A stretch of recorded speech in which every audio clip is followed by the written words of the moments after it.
Wake up, wake up, wake up. It is Wise Up Wednesday, and I'm coming to you with your 3 minutes of inspiration. Well, good morning, everybody. I hope everyone has been having a good week so far.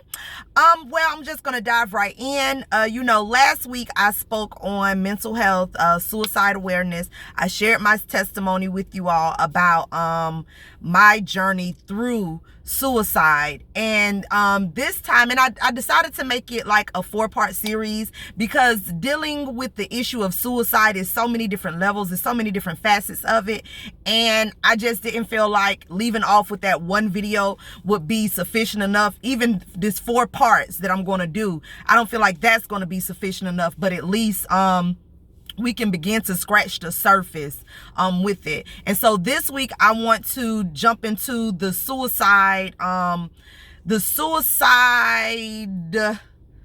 amongst teenagers, amongst kids. It's very real. We read articles in the news all the time about it. 9-year-olds, 10-year-olds committing suicide.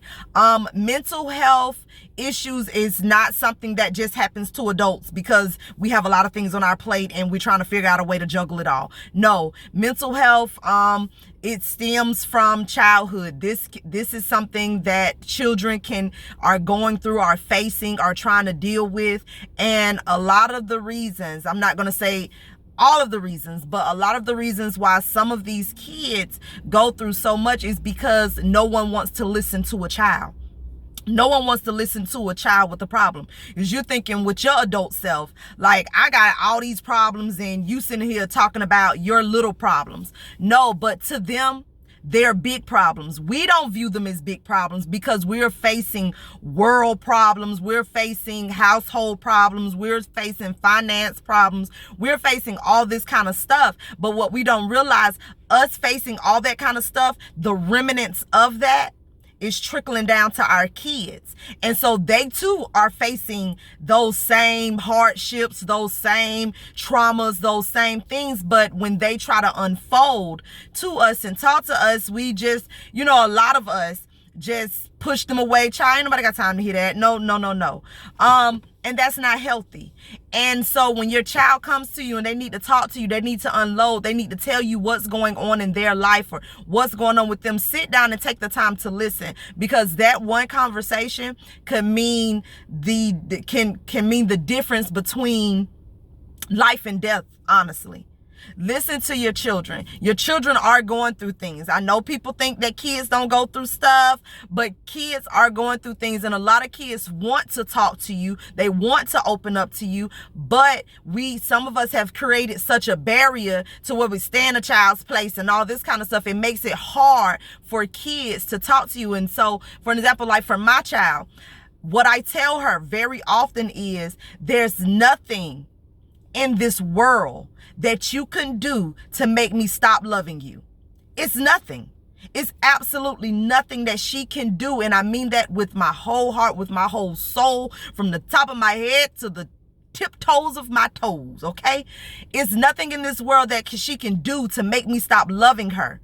So I want that door to always be open to where she can come and talk to me. She can come unload. She can share her heart. She can share whatever it is that she needs to share with me. And I want to set that foundation while she's young. So when she goes through those teenage years, pray for me, y'all. When she goes through those teenage years, that she still has that in her mind that, you know what, this may be something that's crazy that I done did, but I know I can go talk to my mama because A, B, C, and D. And like I always tell her, nope, I'm not going to tell you that I'm not going to get mad. I'm not going to tell you that I'm not going to fuss. But what I am going to do, I'm going to listen to you and we're going to work through it. Because as kids need to know, because a lot of things, kids think that, man, I done did this, mama them ain't going to love me no more. These kids need to know that there's nothing that, well, I don't know about y'all, but I know for me, there's nothing that my child can do to make me stop loving her. It's nothing that she can do to make me stop loving her. I'm a fuss, I'm gonna be mad, but we go sit down and we go work this thing out. And So yeah, that's all I wanted to share with y'all today. Is mental health is very real for these kids. And so take your time to listen to your children, because your children are dealing with things too. Your grown behind ain't the only one dealing with stuff. Your grown behind ain't the only one that's going through depression. Your grown behind ain't the only one. And you know what? You have to deal with you. Because a lot of times we get so stuck on what we're going through that we can't see what's going on with others that's around us. And that's not good either. So you need to work with the traumas, with the depression, with the anxiety, with the things that's going on within you, so you can recognize the signs of your kids about when things are off, when some don't seem right, when they not really themselves. You need to be able to recognize that. But some of us get so caught up in ourselves that we can't see the signs. Okay? We made a commitment. Whether you opened up your mouth and said it, I would say something, but I'm trying to keep PG-13. But you made a commitment when that child came into this world that whatever they needed, you was going to be there for them. Okay? You made a commitment. I made a commitment to mine. And I'm going to live up to it the best I can, the best I know how. I love y'all. I thank y'all. Continue to have a blessed week. Continue to have a blessed day. I'll see y'all next week. Bye.